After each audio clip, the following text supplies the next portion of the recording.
Good morning everyone. दोस्तों, आज है 7 अगस्त 2023 और हम लोग करेंगे द हिंदू न्यूज़पेपर के एनालिसिस। मेरा नाम है सत्येंद्र चौधरी और आज कौन कौन से टॉपिक हम लोग करने वाले हैं। जो दो टॉपिक आज मैंने लिए हैं वो द हिंदू न्यूज़पेपर से नहीं, एक्चुअली वो मैंने लिए हैं द इंडियन एक्सप्रेस से। कई दिन से मेरी नजर में थे, जिस दिन मुझे लगा था कि खास इंपॉर्टेंट टॉपिक्स नहीं आएंगे द हिंदू में, उस दिन इसको मैं कवर करूंगा। तो आज हम लोग दो आर्टिकल्स इंडियन एक्सप्रेस से भी कवर करने वाले हैं जो मुझे काफी इंपॉर्टेंट लगे अपने एग्जाम के परस्पेक्टिव से।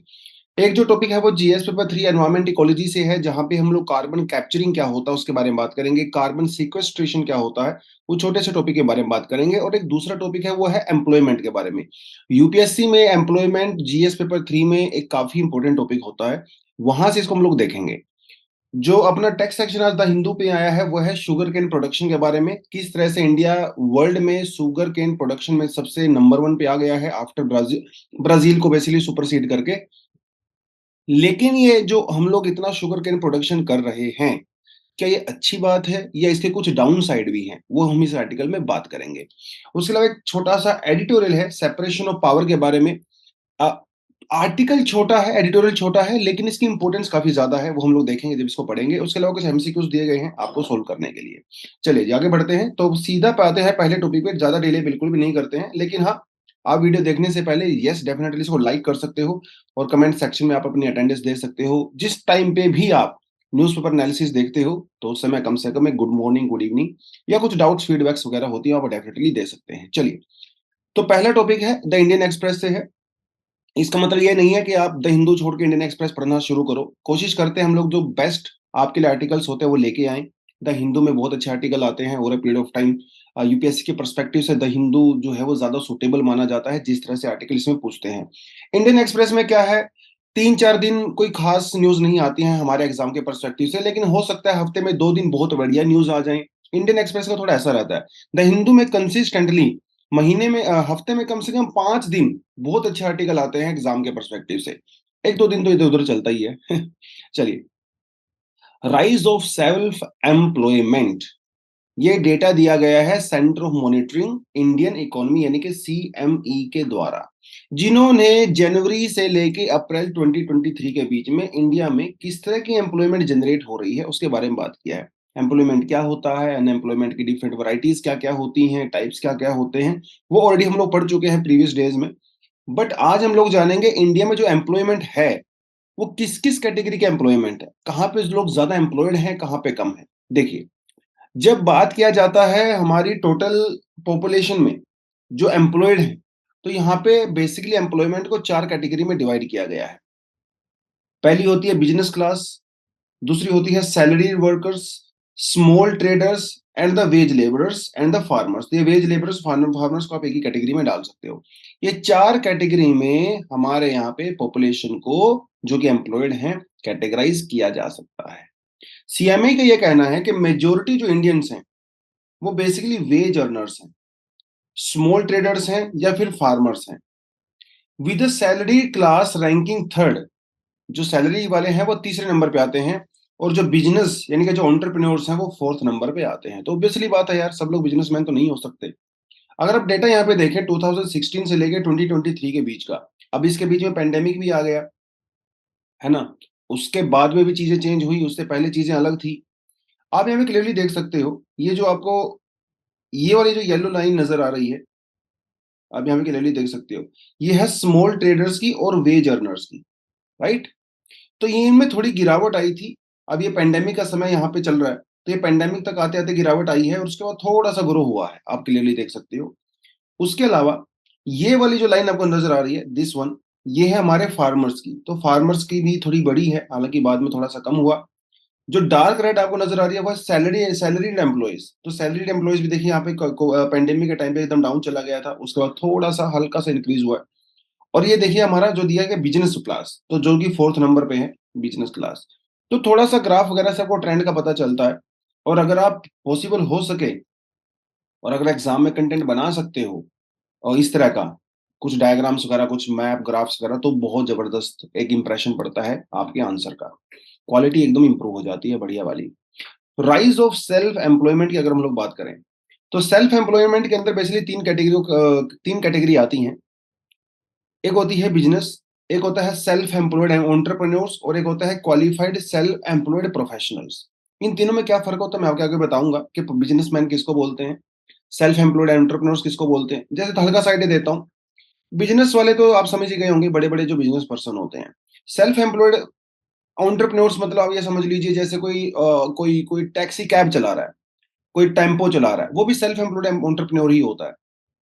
क्वालिफाइड सेल्फ एम्प्लॉयड प्रोफेशनल जो हाईली स्किल्ड होते हैं, जैसे सीए हो गए या लॉयर्स वगैरह हो गए, जिनकी खुद की फर्म्स होती हैं, खुद का ऑफिस होता है, उसको बोलते हैं। तो ये किस तरह से इंक्रीज और डिक्रीज हुआ है आप देख सकते हैं यहाँ पे। जो डार्क ब्लू आपको सबसे नीचे वाली लाइन नजर आ रही है, ये है highly qualified self employed professionals, जो कि इंडिया में काफी कम है, 1 से 2% है। उसके अलावा जो ये बिजनेस वाले आपको नजर आ रहे हैं, ये देखिए 2016 से लेकर 2022 के बीच में कभी डिक्लाइन हुआ, फिर थोड़ा राइज हुआ, फिर से डिक्लाइन हुआ। जो सेल्फ एम्प्लॉयड एंटरप्रेन्योर्स हैं, आप इसमें कहीं ना गिग वर्कर्स की बात भी कर सकते हो, वो भी इसी के सब कैटेगरी के अंदर ही आ जाता है।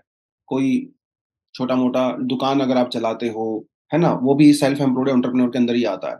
आप सब्जियां बेच रहे हो, पकोड़े तल रहे हो, रेस्टोरेंट है छोटा मोटा, कोई आपका कोई छोटे कपड़े की दुकान है आपकी, आप टैक्सी कैब ड्राइवर्स हो, वो सेल्फ सब इसके अंदर आ जाता है। तो ये देखिए लगातार इंडिया में इंक्रीज हुआ है। अभी अच्छी बात है नहीं है, थोड़ा हम आगे देखेंगे, बट यस थोड़ा सा आपको ग्राफ से आइडिया पता चल जाता है। अब rise of self employment, self employment देखिए only one category has fully recovered. Pandemic के बाद से, पेंडेमिक के बाद से जो एक क्लास एम्प्लॉयमेंट में जो ग्रोथ जिसने किया है या जिसकी रिकवरी हुई है, वो है business. Over the past 4 years this category experienced an increase of 8.4 million individuals, right. अब अच्छा लग रहा है सुनने में तो कि यार बिजनेस वाले लोग इंडिया में बढ़ रहे हैं तो पैसा आ रहा होगा, लेकिन थोड़ा अगर इसके नीचे जाएं, लेयर्स में नीचे जाएं, तो आपको कॉम्प्लेक्स रियलिटी नजर आएगी। बिजनेस कैटेगरी को हम लोग 3 कैटेगरी में डिवाइड कर सकते हैं, जैसे मैंने आपको ऊपर बताया था। Businessman, qualified self employed professionals and self employed individuals. Businessman किसको बोलते हैं? टाटा, बिरला, अंबानी और जो बड़े बड़े बिजनेस होते हैं, इनके पास खूब सारी कैपिटल होती है, पैसा होता है, खूब सारा ह्यूमन रिसोर्स यानी कि मैन पावर भी होती है। जो क्वालिफाइड सेल्फ एम्प्लॉयड प्रोफेशनल्स होते हैं वो हाईली स्किल्ड इंडिविजुअल्स होते हैं, उनका खुद का एक अपना ऑफिस होता है, जैसे सीए हो गए और लॉयर्स वगैरह मैंने आपको बताया।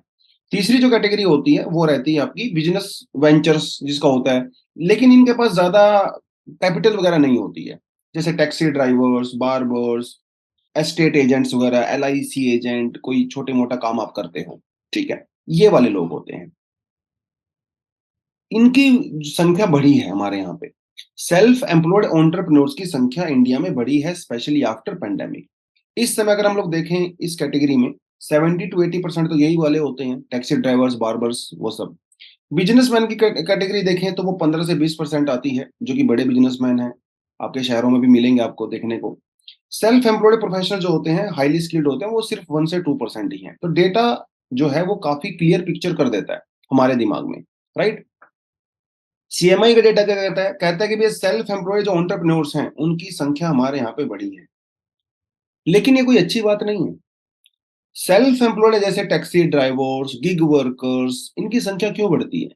इनकी संख्या इसलिए बढ़ती है क्योंकि देश में एम्प्लॉयमेंट ही नहीं है भैया। बड़ी बड़ी प्राइवेट कंपनीज में भी वैकेंसी नहीं है, सरकारी नौकरियां तो वैसे ही नहीं निकलती हैं, तो आज ही मजबूर होके क्या करेगा?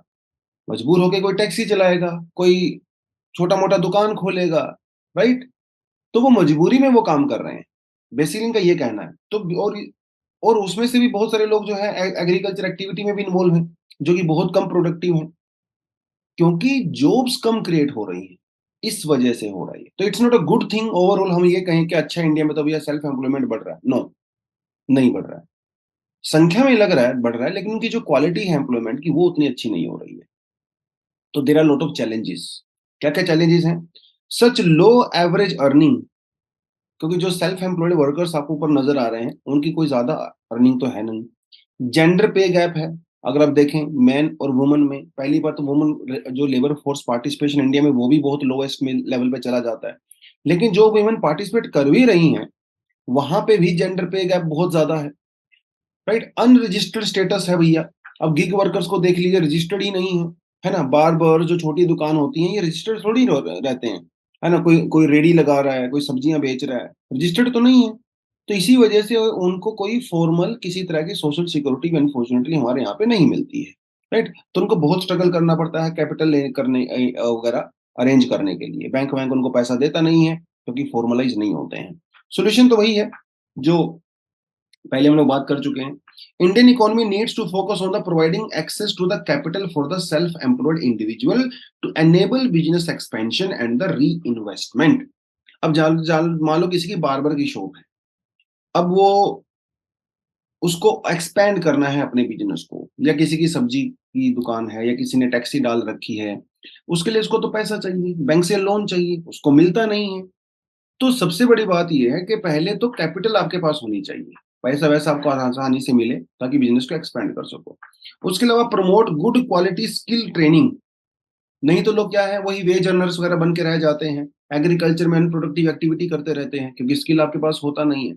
तो प्रोडक्टिविटी इंक्रीज करने के लिए स्किल दिया जाना बहुत ज्यादा जरूरी यहाँ पे होता है। फॉर्मलाइजेशन ऑफ द बिजनेस किया जाना चाहिए ताकि आपको सोशल सिक्योरिटी वगैरह मिले। उसके अलावा जो ब्यूरोक्रेटिक हर्डल्स हमारे यहाँ पे हैं, जो हमेशा से ही रहे अनफॉर्चुनेटली, हालांकि सरकार ईज ऑफ डूइंग बिजनेस की बात करती है, लेकिन इंडिया में अगर आप ईज ऑफ डूइंग बिजनेस देखो तो खासकर वो कुछ कुछ एरियाज में अच्छी है। दिल्ली चले जाइए, मुंबई चले जाइए, some part of Maharashtra, Tamil Nadu, some part of Gujarat. Otherwise आप ओवरऑल इंडिया जाके देखोगे तो ईज ऑफ डूइंग बिजनेस के नाम पे आज भी देश वैसा ही चल रहा है जैसा 30-40 पहले चला करता था। ईज ऑफ डूइंग बिजनेस की जो रिपोर्ट इशू की जाती है, वो इंडिया में सिर्फ मुंबई और दिल्ली को ध्यान में रख के की जाती है। ये भी एक इंटरेस्टिंग पार्ट है, पूरे इंडिया को ध्यान में नहीं रखा जाता है। तो वो सब चीजें यहाँ पे चलती हैं अनफॉर्चुनेटली। चलिए अगले टॉपिक बढ़ते हैं, carbon capture and the storage. ये क्या है, मतलब न्यूज में क्यों है? यूनाइटेड किंगडम ने एक $25 बिलियन का प्लान एक लॉन्च किया है, जिसमें वो क्या करना चाहते हैं, नेट जीरो के टारगेट को अचीव करना चाहते हैं। और उन्होंने कहा है भैया हम इतना सारा पैसा इन्वेस्ट करेंगे कहाँ पे, कार्बन कैप्चरिंग टेक्नोलॉजी में। तो ये कार्बन कैप्चर टेक्नोलॉजी का मेन मोटिव क्या है? इसका मोटिव है भैया जो ग्रीन हाउस गैसेज हैं जैसे कार्बन डाइऑक्साइड वगैरह हो गया, उसको एटमॉस्फेयर के अंदर रिलीज नहीं करना है। और कौन सी इंडस्ट्री है, खासकर oil industry, gas industry, steel manufacturing industry, fertilizer industry, cement industry, ये इंडस्ट्री ऐसी होती हैं जो बहुत सारा ग्रीन हाउस गैस को रिलीज करती हैं। तो यूके ने ऐसा कहा है, क्योंकि यूके ना कई सारे नए ऑयल जो है एक्सट्रैक्शन भी कर रहा है, और यूके वगैरह में काफी प्रोटेस्ट भी हो रहे हैं, तो सरकार ने जो है उसको कंपनसेट करने के लिए शायद ये चलाया हो। बट ये होता क्या है, कार्बन कैप्चरिंग एंड स्टोरेज, नाम से ही समझ में आ रहा होगा। कार्बन को कैप्चर करना है और बाद में उसको स्टोर कर देना है। स्टोर ऐसी जगह पे करना है ताकि वो एटमॉस्फेयर के अंदर दोबारा ना आ सके। इसे कहते हैं कार्बन सीक्वेस्ट्रेशन भी कहते हैं। ये काफी एडवांस टेक्नोलॉजी होती है। जैसे आपने थर्मल पावर प्लांट लगाया, यहाँ से चिमनी से क्या निकलता है, धुआं निकलता है, उसके अंदर बहुत सारा CO2 होता है। तो हम लोग क्या करते हैं, इसको कैप्चर कर लेते हैं एडवांस टेक्नोलॉजी के द्वारा, एटमॉस्फेयर के अंदर रिलीज नहीं होता है। ये जो कैप्चर्ड CO2 होती है, बाद में इसको किसी भी फॉर्म में, सॉलिड फॉर्म में भी किया जा सकता है, लिक्विड फॉर्म में भी किया जा सकता है, इसको स्टोर कर देते हैं कहीं डीप अंडरग्राउंड जाके, ताकि जो हजारों साल तक वहीं पड़ा रहता है। हमारे पावर स्टेशन, इंडस्ट्रियल फैसिलिटीज वगैरह होती हैं, उनको बेसिकली हम लोग डायरेक्ट नहीं करने देते CO2 को रिलीज, तो कहीं अंडरग्राउंड वगैरह जाके उसको स्टोर कर देते हैं, और वो हजारों सालों के लिए वहां पे पड़ा रहता है। तो इससे हम लोग क्या कर रहे हैं, जो क्लाइमेट चेंज या ग्लोबल वार्मिंग की समस्या है उसको खत्म कर दे रहे हैं, या फिर उसको डिले कर दे रहे हैं। ठीक है, तो आपने कैप्चर किया CO2, उसको कहीं रॉक्स में जाके डीप अंडरग्राउंड 4-5 किलोमीटर किलोमीटर जाके आपने उसको दबा दिया, या फिर अंडर ओशियंस के जो है डीप जाके आपने उसको कहीं पे दबा दिया, उसको वो हमेशा के लिए वहां पे पड़ा रहता है। ठीक है, the storage of the carbon dioxide is accomplished by injecting it into designated carbon sinks. तो जहां पे उसको दबाया जाता है उसे कार्बन सिंक कहते हैं। आपको अच्छे से पता होगा कि हमारे फॉरेस्ट को भी कार्बन सिंक कहते हैं, लेकिन ये दबाया नहीं जाता है फॉरेस्ट में। फॉरेस्ट एक्चुअली CO2 को स्टोर कर लेते हैं, है ना, आपको अच्छे से पता है। CO2 लेते हैं, ऑक्सीजन रिलीज करते हैं। तो CO2 क्या होती है, उसके जो जड़ें होती हैं, जो ट्रंक्स होता है, जो उसकी ब्रांचेस होती हैं ट्रीज की, उसमें स्टोर रहता है हमेशा के लिए। जब आप उस ट्री को जला देते हो, आग, लकड़ी में आग लगाते हो, तो वो जो स्टोर की हुई CO2 थी वो रिलीज हो जाती है। तो हमारी सोइल में, हमारे एक्वीफर्स वगैरह में, रिजर्व्स में जो खाली हो चुके होते हैं, राइट, जैसे हमारी कोल माइंस होती हैं जहां से कोयला खत्म हो चुका होता है, तो डीप माइंस होती हैं, वहां पे जाके हम लोग कार्बन को स्टोर कर सकते हैं, डीप ओशंस में कर सकते हैं। ये carbon capture and the storage का तरीका होता है। प्रोसेस आपको बता दिया, पहले कैप्चर करना है, कैप्चर पकड़ के उसको ट्रांसपोर्ट करना है, कहीं दूर लेके जाएंगे, फिर इसको कहीं एक सिक्योर लोकेशन पे जाके उसको डीप अंडरग्राउंड में स्टोर कर देते हैं। 3 प्रोसीजर इसके अंदर होते हैं। एडवांटेज वही है आपका, जैसा कि मैंने बता ही दिया। प्रिवेंट कर सकते हैं CO2 को रिलीज होने से, of course green house gas के इफेक्ट को मिटिगेट कर सकते हैं। बट चैलेंजेस भी बहुत सारे हैं, क्योंकि एक तो ये टेक्नोलॉजी ना बहुत एडवांस है। एडवांस टेक्नोलॉजी का मतलब भैया बहुत कॉस्टली है ये, ठीक है? हाइड्रोस्टैटिक प्रेशर की रिक्वायरमेंट होती है। अब आसान तो नहीं है, हजारों लाखों किलोग्राम मिलियन मीट्रिक टन जो कार्बन है, आप उसको कैसे नीचे जाके स्टोर करोगे? तो आपको हाइड्रोस्टैटिक प्रेशर की रिक्वायरमेंट पड़ेगी, जो अपने आप में ही बहुत बड़ा टेक्नोलॉजिकल चैलेंज है। अब भैया इसको भी तो इलेक्ट्रिसिटी चाहिए, वो इलेक्ट्रिसिटी कहाँ से आएगी? अगर वो इलेक्ट्रिसिटी कोल से आ रही है तो वो और समस्या है, राइट? उसके अलावा faults in the reservoir design, rock fissures, tectonic activities, कल को अर्थक्वेक आ गया तो जितना आपने स्टोर किया था वो भी सारा रिलीज हो जाएगा, राइट? तो समस्याएं जो हैं इस तरह की यहाँ पे बनती हैं, लेकिन हर चीज का सॉल्यूशन है, हर चीज के साथ समस्याएं हैं। तो अगर सस्टेनेबल यूज को ध्यान रखें और सारी एस्पेक्ट को ध्यान में रखते हुए जो चीजें हैं उसको हम लोग डेफिनेटली कर सकते हैं। तो इन्होंने बताया है, क्योंकि 2% का जो अपना टारगेट है वो हमें अचीव करना है, तो इस तरह के कुछ ना कुछ रेडिकल स्टेप्स आपको लेने पड़ेंगे। चलिए जी, is India sugar surplus leading to a crisis, ये आज के टेक्स्ट सेक्शन में पूछा गया है। न्यूज में इसीलिए है, 2 कारण से न्यूज में है। पहला कारण ये है कि ब्राजील जो वर्ल्ड का नंबर 1 शुगर केन प्रोड्यूसर हुआ करता था, हम लोगों ने ब्राजील को सरपास कर लिया है। 2022 के अंदर हम लोग बन गए हैं भैया वर्ल्ड के सबसे बड़े शुगर प्रोड्यूसर। इसका एक तो न्यूज में इसीलिए है, दूसरा न्यूज में इसीलिए है, ब्राजील, ऑस्ट्रेलिया, ग्वाटेमाला वगैरह ने इंडिया की कंप्लेंट की। कहां पे? WTO में। क्यों कंप्लेंट की है? इन्होंने कहा कि भैया इंटरनेशनल जो ट्रेड रूल्स हैं इंडिया उसको वायलेशन कर रहा है। उनका कहना है कि इंडिया बहुत ज्यादा सब्सिडी देता है शुगर केन के प्रोडक्शन पे फार्मर्स को, राइट? जिसकी वजह से जो है वो इंटरनेशनल जो ट्रेड हो रही है वो डिस्टर्ब हो रही है, क्योंकि WTO के अंदर आप एक हद से ज्यादा सब्सिडी नहीं दे सकते। अगर आप एक हद से ज्यादा सब्सिडी देते हो तो उसे रेड बॉक्स के अंदर रख दिया जाता है। तो इंडिया की जो शुगर केन इंडस्ट्री है वो एक्चुअली रेड बॉक्स के अंदर आ गई है। इंडिया के खिलाफ WTO ने रूलिंग दिया, इंडिया ने जब उसको अपील किया तो वहां पे भी रूलिंग आ गया। बेसिकली इंडिया के अगेंस्ट में WTO का डिसीजन यहाँ पे आया है। WTO ने माना है, यस, इंडिया शुगर केन की प्रोडक्शन ज्यादा करता है। क्यों करता है? क्योंकि सब्सिडी दी जाती है। अगर सब्सिडी नहीं दी जाती तो फार्मर शायद इतना प्रोडक्शन नहीं करते। लेकिन इंडिया इतना ज्यादा शुगर केन प्रोड्यूस कर क्यों रहा है? अब सवाल ये उठता है, लार्जेस्ट प्रोड्यूसर तो हम बन ही गए हैं। इसकी एक सबसे बड़ी बात यह है कि भैया हम लोग लार्जेस्ट प्रोड्यूसर होने के साथ साथ लार्जेस्ट कंज्यूमर भी हैं। इतना बड़ा देश है, चीनी हमारे यहाँ पे बहुत ज्यादा खाई जाती है, तो डोमेस्टिक डिमांड बहुत ज्यादा है। तो डोमेस्टिक डिमांड अगर है तो सप्लाई भी करनी पड़ेगी। सप्लाई 2 तरीके से पूरी कर सकते हो आप, या तो डोमेस्टिक प्रोडक्शन करिए या फिर उसको इंपोर्ट करिए। इंपोर्ट करेंगे तो अलग समस्याएं खड़ी हो जाती हैं, क्योंकि आपका फॉरेक्स रिजर्व कम होता है। तो इट्स बेटर कि इसको आप डोमेस्टिक तरीके से प्रोड्यूस करिए। डोमेस्टिक तरीके से प्रोड्यूस करने के लिए लालच देना पड़ता है, इंसेंटिव देना पड़ता है फार्मर्स को, और सब्सिडी एक तरह का इंसेंटिव ही होता है। तो जो हम लोग फेयर और रिम्यूनरेटिव प्राइस देते हैं दूसरी फसलों के तौर पे, आप इसे MSP कह सकते हो, यहाँ पे इसको FRP कहा जाता है। और कई स्टेट गवर्नमेंट्स भी हैवी सब्सिडी देती हैं शुगर केन की प्रोडक्शन पे एज एन इंसेंटिव, जिसकी वजह से फार्मर्स बहुत सारा शुगर केन ग्रो करते हैं। यस, लेकिन जो शुगर की ओवर प्रोडक्शन है इसको दूर भी तो हम लोग कर रहे हैं। लेकिन सरकार ये नहीं कह रही कि शुगर प्रोड्यूस मत करो, सरकार कह रही है शुगर प्रोड्यूस करो, दम जम के करो, लेकिन सिर्फ उसको चीनी के लिए मत करो, शुगर के लिए मत करो, दूसरी चीजों के लिए भी करो। जैसे इथेनॉल, इथेनॉल यूज होता है हमारे ऑयल के साथ ब्लेंड करने के लिए, पेट्रोल के साथ। तो शुगर केन हम लोग ग्रो करते हैं सिर्फ चीनी बनाने के लिए, गुड़ बनाने के लिए नहीं, बल्कि इथेनॉल प्रोड्यूस करने के लिए भी। और इसका यूज होता है अल्कोहलिक बेवरेज में, केमिकल इंडस्ट्री में, कॉस्मेटिक इंडस्ट्री में, यहाँ पे भी यूज होता है। तो खूब सारा कंजप्शन हमारे यहाँ पे हो रहा है, राइट? दूसरी बात, जब इथेनॉल को मिक्स किया जाता है पेट्रोल के साथ, तो जो क्रूड ऑयल इंपोर्ट हम लोग करते हैं मिडिल ईस्ट वगैरह से, वहां से भी हमें हमें बचत होती है। तो बड़े फायदे हैं इथेनॉल की ब्लेंडिंग करने के। शुरुआत में हमारा टारगेट सिर्फ 5% का हुआ करता था कि पेट्रोल के साथ मिक्स करेंगे। अभी 2025 के लिए हम लोगों ने 20% का टारगेट रखा है। उसके अलावा इथेनॉल के ऊपर जो हम लोगों ने जीएसटी थी वो भी 18% से 5% कम कर दी है। बेसिकली सरकार एनकरेज कर रही है किसानों को शुगर केन ज्यादा से ज्यादा ग्रो करने में। लेकिन समस्याएं तो हैं। समस्या क्या है कि पहली बात यह है कि शुगर केन जो है वो एक वाटर इंटेंसिव कल्टीवेशन है, क्रॉप है। बहुत ज्यादा पानी चाहिए भैया इसके लिए। 100 किलोग्राम शुगर को 2 लाख लीटर पानी चाहिए। अब ये पानी आपको दो तरीके से मिल सकता है, या तो बारिश बहुत ज्यादा हो, बारिश नहीं हो रही है तो फिर आपको इरिगेशन करना पड़ेगा। और अनफॉर्चुनेटली बारिश तो हमारे यहाँ पे 3-4 महीने ही होती है, और वो भी कुछ खास एरिया में ज्यादा होती है, सभी एरिया में तो बहुत ज्यादा होती भी नहीं है। तो आपको इरिगेशन करनी पड़ती है, तो ग्राउंड वाटर को एक्सट्रैक्ट करना पड़ता है, जिसकी वजह से बहुत ज्यादा समस्या यहाँ पे आ गई है। हमारी जो वाटर टेबल है वो काफी नीचे जा चुकी है। ये है इसकी सबसे बड़ी समस्या।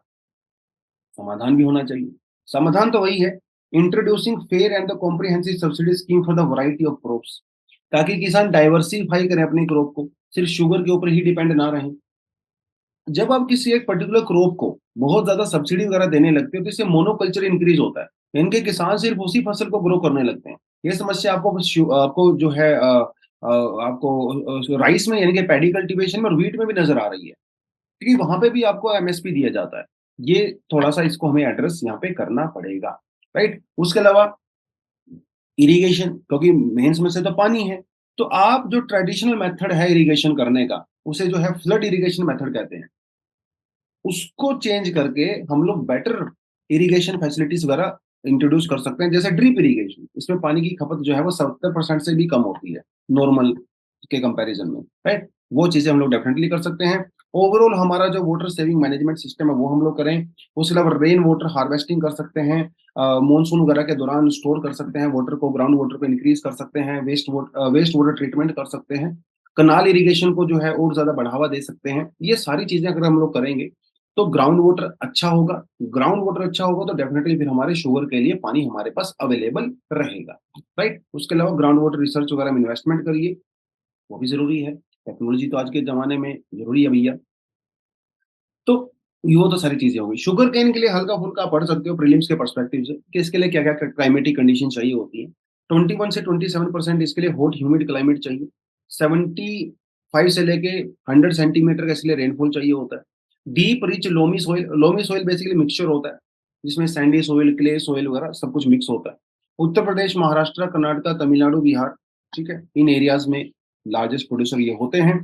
उसके अलावा बहुत सारा लेबर भी चाहिए होता है, उसको काटने वाटने के लिए उसको टाइम पे उसको जो छीलना भी पड़ता है, साफ सफाई करनी पड़ती है।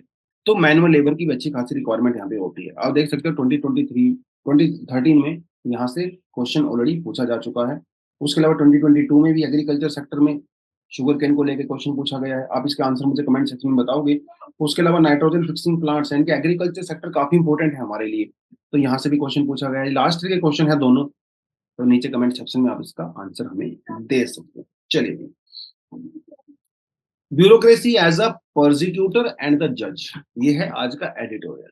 ये एडिटोरियल की जो जड़ है उसके अंदर है topic separation of powers. Separation of power का मतलब होता है कि गवर्नमेंट की जितनी भी ब्रांच होती हैं वो अलग अलग तरीके से काम करें, मतलब वो एक दूसरे की टांग में टांग ना आ रहा है, उनको अपना काम करने दें। तो तीन तरीके होते हैं हमारे पास, तीन ब्रांच होती हैं हमारे पास। लेजिस्लेचर होता है जो कानून बनाते हैं, एग्जीक्यूटिव होते हैं जो कानून को लागू करते हैं, जैसे ब्यूरोक्रेट्स हो गए। उसके अलावा हमारी जुडिशरी होती है, राइट। तीन ब्रांच होती है, तीनों ब्रांच को अलग अलग काम करना है। हालांकि हमारे कॉन्स्टिट्यूशन के अंदर कहीं इसको लेकर स्पेशल प्रोविजंस नहीं दिए गए हैं, लेकिन जो डीपीएस भी है आर्टिकल 50 वो सेपरेशन ऑफ पावर की बात करता है।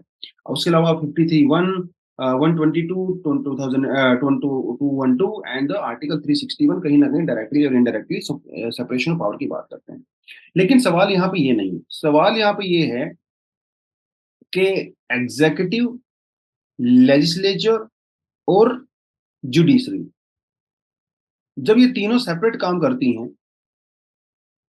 तो बीच में कहीं ना कहीं क्लैश होने के चांसेस भी बनते हैं। और हमारे यहाँ पे हम लोग स्ट्रिक्ट सेपरेशन ऑफ पावर का यूज भी नहीं करते हैं। हमारे यहाँ पे सेपरेशन ऑफ पावर नहीं होता, सेपरेशन ऑफ फंक्शन होता है। तो कई बार एग्जीक्यूटिव, लेजिस्लेचर और जुडिशरी के बीच में क्लैश होना आम सी बात होती है।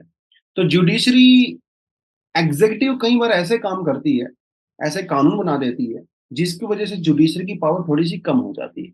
तो आज के आर्टिकल में वो इसी तरह की बात कर रहे हैं सर, प्रशांत रेड्डी, ये लॉयर भी हैं।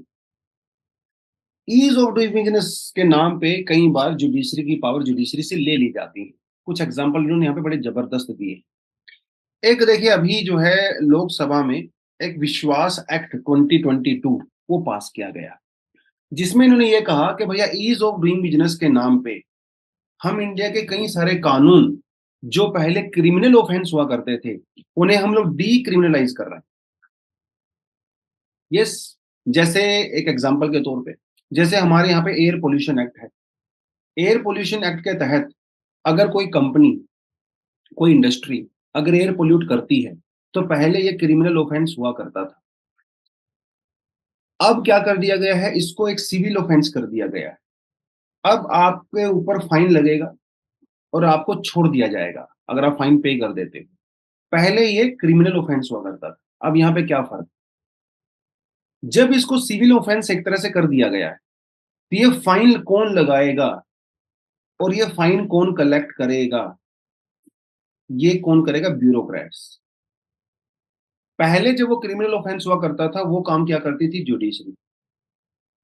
कोर्ट में केस जाता था, कोर्ट सुनवाई करती थी दोनों पार्टीज की, उसके बाद कंपनसेशन देना हो या सजा सुनानी हो वो सुनाया करते थे। अब ये काम ब्यूरोक्रेसी को दे दिया जाएगा। तो 42 लेजिस्लेचर्स ऐसे हैं जिनके अंदर हम लोगों ने ये चीज कर दी है, मतलब कहीं ना कहीं जुडिशरी की पावर को हम लोगों ने अंडरमाइन यहाँ पे किया है। हालांकि मीडिया में इसका कोई खास चर्चा नहीं हुई है, लेकिन डेफिनेटली इसके बारे में चर्चा की जानी चाहिए। किस तरह से जो है हमारे क्रिमिनल इम्प्रिजनमेंट वगैरह को पेनल्टी से रिप्लेस कर दिया गया।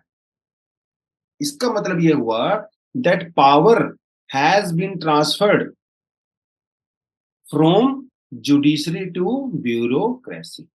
जैसे एनवायरमेंटल प्रोटेक्शन एक्ट हमारे पास था, हमारे पास एयर एक्ट 1981 था, जहां पे पहले सजा दी जा सकती थी 6 महीने की, साल भर की, 2 साल भर की। अभी वहां पे 15 लाख रुपए फाइन देके आप छोड़ दोगे। उसके अलावा हमारे पास जो फॉरेस्ट एक्ट 1927 था, यहाँ पे भी उसको चेंज कर दिया गया है। अगर आप किसी फॉरेस्ट को डैमेज करते हो, पहले आपको जज साहब के पास जाना पड़ता था, कोर्ट में जाना पड़ता था। अभी कोर्ट जाने की जरूरत ही नहीं है, जो फॉरेस्ट ऑफिसर होंगे वही सारा काम कर देंगे। आपने जो डैमेज किया है उसको जज भी करेंगे, ऑब्जर्व भी करेंगे और फिर आपके ऊपर फाइन भी लगाएंगे। मतलब प्रोसिक्यूट भी आप ही कर रहे हो और उसको जज भी आप ही कर रहे हो। जुडिशरी का रोल खत्म कर दिया है पूरी तरह से। और सोच के देखें यहाँ पे कितना लार्ज स्केल करप्शन होगा। जब ब्यूरोक्रेसी को आप इतनी पावर दे देते हो, तो करप्शन के चांसेस ऑलरेडी बहुत बढ़ जाते हैं, है ना? और इसे कहा जाता है टैक्स टेररिज्म। जब आप हर चीज के ऊपर टैक्स लगाना शुरू कर देते हो, हर चीज के ऊपर फाइन लगाना शुरू कर देते हो कंपनसेशन के नाम पे, तो इसे टैक्स टेररिज्म भी कहते हैं। तो पेनल्टी को इम्पोज करना हो, उसके लिए ऑर्डर देना हो, कंपनसेशन देना हो, पेमेंट करना हो, प्रोसिक्यूट करना हो, जज करना हो, ये सारा काम किसके हाथ में चला गया? ब्यूरोक्रेट्स के हाथ में चला गया। तो it goes against the concept of separation of power. हालांकि हमारे यहाँ पे सेपरेशन ऑफ पावर को पूरी तरह से मेंशन नहीं किया कॉन्स्टिट्यूशन में, लेकिन you know very well article 50 वगैरह की हम लोग बात करते हैं, तो होना चाहिए। तो शुरुआत से तो खैर मोस्टली पावर जो है जुडिशरी के हाथ में नहीं थी, लेकिन 1970s में, 1980s में कई ऐसी चीजें हुई कि सेपरेशन ऑफ पावर हमारे यहाँ पे स्ट्रॉन्ग हुआ, क्योंकि जब हमारा कॉन्स्टिट्यूशन बनाया गया था तो सेपरेशन ऑफ पावर वाला कॉन्सेप्ट ऐसा था नहीं। 1973 में जब केशवानंदा भारती केस हुआ, वहां पे सेपरेशन ऑफ पावर को एक बेसिक फीचर मान लिया गया, यानी कि उसके बाद हम लोग इसको कहीं ना कहीं डायरेक्टली इनडायरेक्टली फॉलो करते हैं। कुछ एग्जाम्पल इस आर्टिकल के अंदर दिए गए हैं जो ये बताते हैं कि किस तरह से जुडिशरी की पावर ले ली जाती है सरकार के द्वारा over a period of time. पहला, जुडिशियल ट्रिब्यूनल्स बनाना, राइट? ट्रिब्यूनल्स को हेड कौन करता है? ब्यूरोक्रेट्स। ट्रिब्यूनल काम क्या करते हैं? जुडिशरी के ही तो काम करते हैं। लेकिन ब्यूरोक्रेट्स जज थोड़ी ना है, वो तो आईएएस ऑफिसर वगैरह होते हैं यूजुअली। टेक्निकल मेंबर्स के नाम पे ब्यूरोक्रेट्स उनको हेड करते हैं बहुत बार। तो ये कहीं ना कहीं जुडिशरी की पावर को अंडरमाइन करने की बात हो रही है। उसके अलावा हमारे यहाँ पे कई सारी बॉडी बनाई जाती है, रेगुलेटरी बॉडीज, जैसे SEBI, competition commission of India. इनको हेड कौन करता है? वो भी ब्यूरोक्रेट करते हैं, सीनियर ब्यूरोक्रेट्स। ये काम क्या करते हैं? प्रोसिक्यूशन का काम करते हैं और जजमेंट का काम करते हैं। जुडिशरी की पावर अपने आप अंडरमाइन हो गई। तीसरी बात, एडजुकेटरी ऑफिसर्स, जैसे prevention of money laundering act है, उसके अलावा फूड सेफ्टी स्टैंडर्ड एक्ट्स वगैरह हैं, ये भी ब्यूरोक्रेट होते हैं। जो कि सारी जो चीज़ों की टेक्निकल चीज़ों की स्टडी वगैरह करने का काम होता है, वो सब यही करते हैं, प्रोसिक्यूट भी करते हैं, जज भी करते हैं, कंपनसेशन वगैरह भी इनके नाम पे सुनाया जाता है। तो ये कुछ एग्जाम्पल ऐसे हैं जिससे ये पता चलता है कि भैया स्टैट्यूटरी बॉडी क्रिएट करने के नाम पे, ट्रिब्यूनल ने करने के नाम पे कहीं न कहीं जो जुडिशियल फंक्शंस हैं, आप उनको अंडरमाइन कर रहे हो। जुडिशियल फंक्शंस सिर्फ एक जज के द्वारा जो है वो लागू होने चाहिए। जज के द्वारा प्रैक्टिस किया जाना चाहिए, ब्यूरोक्रेट्स के द्वारा नहीं। तो ब्यूरोक्रेट जब किसी के ऊपर फाइन लगाते हैं, तो वो एक जज का काम कर रहे होते हैं। और जब उस फाइन को कलेक्ट कर रहे हैं, तो वो उसको प्रोसिक्यूट भी कर रहे हैं। तो कलेक्ट कर रहे हो, फाइन भी लगा रहे हो, ऑब्जर्व भी कर रहे हो, सब कुछ, अरे सजा भी आप सुना रहे हो, इंक्वायरी भी आप ही कर रहे हो, और दूसरी पार्टी को सुनने का मौका भी नहीं दे रहा है। अगर जज साहब होते, अगर जज के अंदर कोर्ट में केस जाता, तो दोनों पार्टी की सुनवाई होती। एक इसे नेचुरल जस्टिस कहते हैं, लेकिन वहाँ पे ये सब नहीं हो रहा है। तो फेयर ट्रायल वगैरह करना, ये कहीं न कहीं हमारे रूल ऑफ लॉ के बेस में आता है। लेकिन जिस तरह से सरकार ने विश्वास एक्ट के नाम पे ये जो चीज़ें की हैं, और दूसरी जो चीज़ें हम लोगों ने एग्ज़ाम्पल ऊपर दिया है, तो कहीं न कहीं हमारी जुडिशरी की इंडिपेंडेंस को कम करते हैं। अब क्या ये बात जुडिशरी को नहीं पता है? ऑफ कोर्स उनको भी पता है। तो कई सारी पीआईएल वगैरह एक्चुअली डाली गई हैं सुप्रीम कोर्ट में। लेकिन फिर से वही बात है भैया, सुप्रीम कोर्ट के अंदर ऑलरेडी लाखों करोड़ों केस पेंडिंग पड़े हुए हैं, और अगर ये सब बॉडी नहीं होंगी, तो और ज़्यादा केस बढ़ जाएँगे, बर्डन और ज़्यादा बढ़ जाएगा, जस्टिस और ज़्यादा डिले हो जाएगा। जैसे एनजीटी है, सीसीआई है हमारे पास, सेबी हमारे पास है, ट्रिब्यूनल्स हमारे पास हैं, तो ये जुडिशरी की कहीं न कहीं हेल्प करते हैं। अब आपको देखने का तरीका है, आप आधा ग्लास खाली देख रहे हो या आधा ग्लास भरा हुआ देख रहे हो? अगर भरा हुआ देखोगे तो वो हेल्प कर रहे हैं, खाली देखोगे तो वो जुडिशरी पावर को डिमिनिश कर रहे हैं, राइट? अब वो आपको देखने का तरीका है, बाकी पर्सपेक्टिव दोनों आपको पता होने चाहिए। तो यही था आज के लिए, उसके अलावा कुछ एडिशनल आर्टिकल हैं, पढ़ना चाहो तो आप पढ़ सकते हैं। तो आज के लिए इतना ही है जी, thank you very much, all the best, जय हिंद।